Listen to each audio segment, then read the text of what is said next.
आज मैं आपको साउथ डिस्ट्रिक्ट के एक अच्छे काम के बारे में बताने के लिए आया हूँ।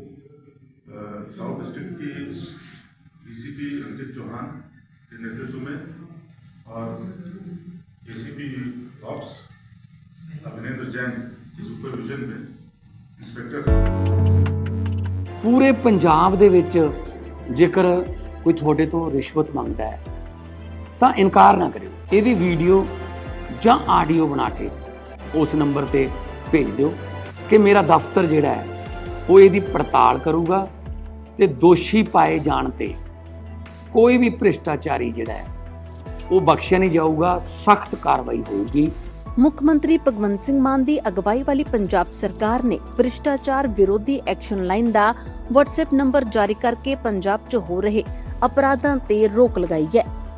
ਹੁਣ ਤੱਕ ਐਕਸ਼ਨ ਲਾਈਨ ਤੇ ਕੁੱਲ 13,806 ਸ਼ਿਕਾਇਤਾਂ ਆਡੀਓ ਵੀਡੀਓ ਰਿਕਾਰਡਿੰਗ ਸਮੇਤ ਪ੍ਰਾਪਤ ਹੋਈਆਂ ਹਨ, ਜਿਨ੍ਹਾਂ ਵਿੱਚੋਂ 8,050 ਸ਼ਿਕਾਇਤਾਂ ਹੋਰ ਵਿਭਾਗਾਂ ਨਾਲ ਸੰਬੰਧਿਤ ਹੋਣ ਕਰਕੇ ਉਹਨਾਂ ਵਿਭਾਗਾਂ ਨੂੰ ਵਿਚਾਰਨ ਹਿੱਤ ਭੇਜੀਆਂ ਗਈਆਂ ਹਨ, ਜਦਕਿ 917 ਸ਼ਿਕਾਇਤਾਂ ਵਿਜੀਲੈਂਸ ਬਿਊਰੋ ਦੇ ਵੱਖ-ਵੱਖ ਸੰਬੰਧਿਤ SSPs ਵਿਜੀਲੈਂਸ ਬਿਊਰੋ ਰੇਂਜਾਂ ਨੂੰ ਪੜਤਾਲ ਲਈ ਭੇਜੀਆਂ ਗਈਆਂ। ਇਸ ਤੋਂ ਇਲਾਵਾ ਬਿਊਰੋ ਵੱਲੋਂ ਦਰਜ ਕੀਤੇ ਵੱਖ-ਵੱਖ 695 ਮੁਕੱਦਮਿਆਂ 'ਚ 778 ਤੋਂ ਵੱਧ ਮੁਲਜ਼ਮਾਂ ਨੂੰ ਗ੍ਰਿਫਤਾਰ ਕੀਤਾ ਗਿਆ ਹੈ। ਮੁੱਖ ਮੰਤਰੀ ਭਗਵੰਤ ਸਿੰਘ ਮਾਨ ਦਾ ਸੁਪਨਾ ਭ੍ਰਿਸ਼ਟਾਚਾਰ ਮੁਕਤ ਪੰਜਾਬ ਸਿਰਜਣਾ ਹੈ ਤਾਂ ਕਿ ਪੰਜਾਬ ਦੇ ਲੋਕਾਂ ਨੂੰ ਸੁਖਾਵਾਂ ਮਾਹੌਲ ਮੁਹੱਈਆ ਕਰਵਾਇਆ ਜਾ ਸਕੇ।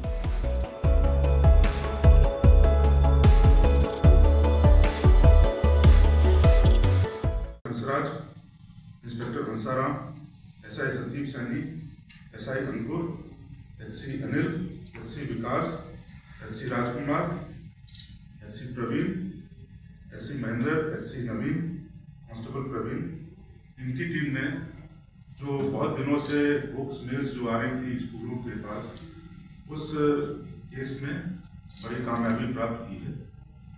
जैसा आपको मालूम है कि करीब 12 फरवरी 2024 से स्कूल्स में मास ईमेल्स आती थी, जिसमें कि स्कूलों में फॉर्म रखा होने की बारे में धमकी दी जाती थी।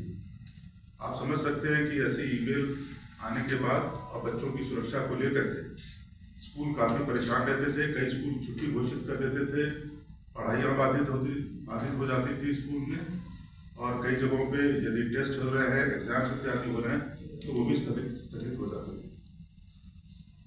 इस को बहुत ही सीरियसली लेते हुए सभी डिस्ट्रिक्ट जहाँ पे कि एक स्कूल रहते थे वो उसमें ये काम कर रहे थे कि इन मेल्स को ट्रैक किया जा सके, लेकिन VPN इत्यादि के यूज होने की वजह से इन मेल्स को ट्रैक करना बहुत मुश्किल हो रहा था। ये मेल चूंकि बड़े ही टेक्नोलॉजिकली एडवांस तरीके से भेजी जा रही थी, इस वजह से इनको ट्रैक करने में दिल्ली पुलिस को काफ़ी समय लग रहा था। ये भी देखना था कि इसके पीछे कोई टेररिस्ट ग्रुप का हाथ है या कोई एंटी नेशनल एक्टिविटी तो नहीं है। इस वजह से इसको बहुत ही सीरियसली हम ले रहे थे और इसकी डीप इन्वेस्टिगेशन की जा रही है। हमने इसके लिए ईमेल जो प्रोवाइडर्स थे उनसे भी डेटा इत्यादि मांगा। उनसे जो डेटा मिलता था उससे हमें बहुत ज़्यादा सफलता नहीं मिल पा रही थी, क्योंकि VPN इत्यादि का यूज होने की वजह से वो जो इन्फॉर्मेशन थी एक समय के बाद हमको आगे उसका लीड नहीं मिल पाता था कि ये कहाँ से ओरिजिनेट हुई। लेकिन अभी जब 8 जनवरी 2025 को जब लास्ट ईमेल आई है, उसमें एक जो टेक्निकल हमको विंडो मिली, जिसकी वजह से कि हम जो बच्चा ये ईमेल भेज रहा था उसको हम आइडेंटिफाई कर पाए।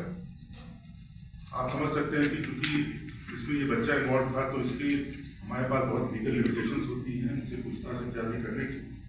इसलिए हमने उनके उसके जो लैपटॉप है और उसके जो मोबाइल फ़ोन वो इस्तेमाल करता था उसकी हमने फोरेंसिक जांच की, तो हमें पता चला है कि इस बच्चे ने कम से कम 400 से भी ज़्यादा स्कूल्स को ये ईमेल भेजी थी। हम ये भी देखना चाहते थे कि एक बच्चा अकेला ये कैसे अपने आप अंजाम दे सकता है इस तरह के जो पूरे प्रकरण को। तो हमने इसके पीछे कोई षड्यंत्र है कि नहीं है, इसको इन्वेस्टिगेट करने के लिए पूरे परिवार की भी बैकग्राउंड प्रोफाइलिंग की। प्रोफाइलिंग करने से ये पता चला कि इस बच्चे के एक अभिभावक जिस संस्था में काम करते हैं वहाँ पे एक एनजीओ एक्टिव रूप से काम करता है, और इस एनजीओ का एक पॉलिटिकल पार्टी के साथ डीप कनेक्शन भी हमको मिला है। जब इस एनजीओ की प्रारंभिक जांच की गई तो पता चला कि ये एनजीओ एक ऐसे सिविल सोसाइटी ग्रुप का पार्ट है जो कि जैसे अफजल गुरु की हैकिंग की लेजिटिमेसी को लेकर प्रश्न उठाता है, और अलग अलग मुद्दों पर वो एक पर्टिकुलर पॉलिटिकल पार्टी का हिमायती रहा है, उनका लगातार समर्थन करता है। तो अभी तक की इन्वेस्टिगेशन से ये मानना मुश्किल है कि एक अकेला बच्चा इतनी टेक्नोलॉजिकली एडवांस तरीके से स्कूलों को धमकी भरे ईमेल कैसे भेज रहा है। कहीं कोई इसके पीछे किसी पॉलिटिकल पार्टी का सपोर्ट करने वाली एनजीओ का हाथ है।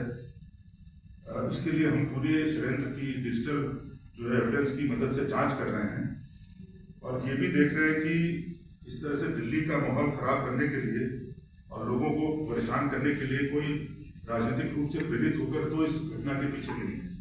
तो इन सब की हमको अभी गहन जांच करनी बाकी है, अभी और भी इसमें जांच जारी है, हमारी तफ्तीश अभी से मुकम्मल नहीं है।